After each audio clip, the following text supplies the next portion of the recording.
Mix by happy digital recording studio Chanpatia.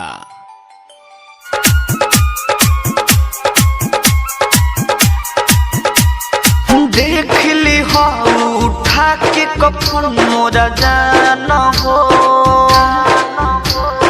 देख ली हो उठा के कफन मोरा जान हो। हरे जखम पली खल रही तोहरे नाम हो, हरे जखम पली खल रही तोहरे नाम हो। देख ली हो उठा के कफन मोरा जान हो, देख ली हो उठा के कफन मोरा जान हो। हर जखम पली खल रही तोहरे नाम हो, हर जखम पली खल रही तोहरे नाम हो।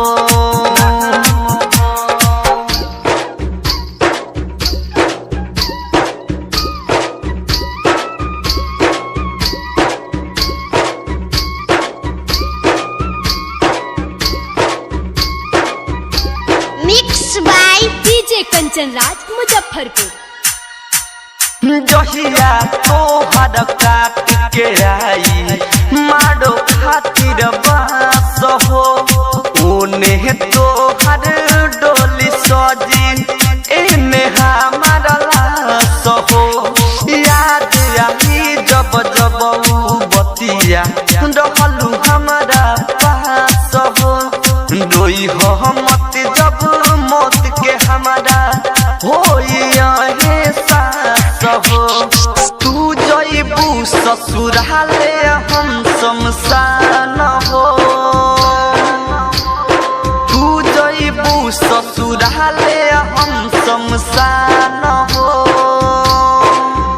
हर जखम पली खल रही तोहरे नाम हो, हर जखम पली खल रही तोहरे नाम हो।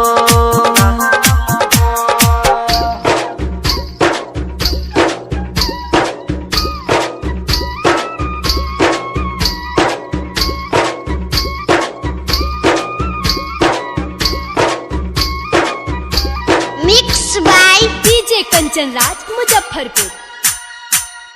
जा जानम तू खुश रह पिया से अपना मिल के, खुशियाँ मिलो जिंदगी में तोहरा इहे दुआ दिल के।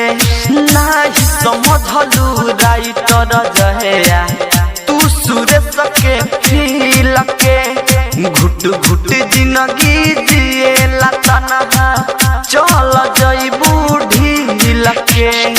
अखिलेश याग के तूर देलू अरमान हो, अखिलेश याग के तूर देलू अरमान हो। हर जखम पली खल रही तोहरे नाम हो, हर जखम पली खल रही तोहरे नाम हो।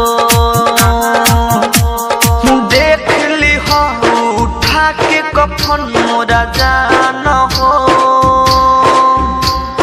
देख ली हो उठा के कफन मोरा जान हो। हर जखम पली खल रही तोहरे नाम हो, हर जखम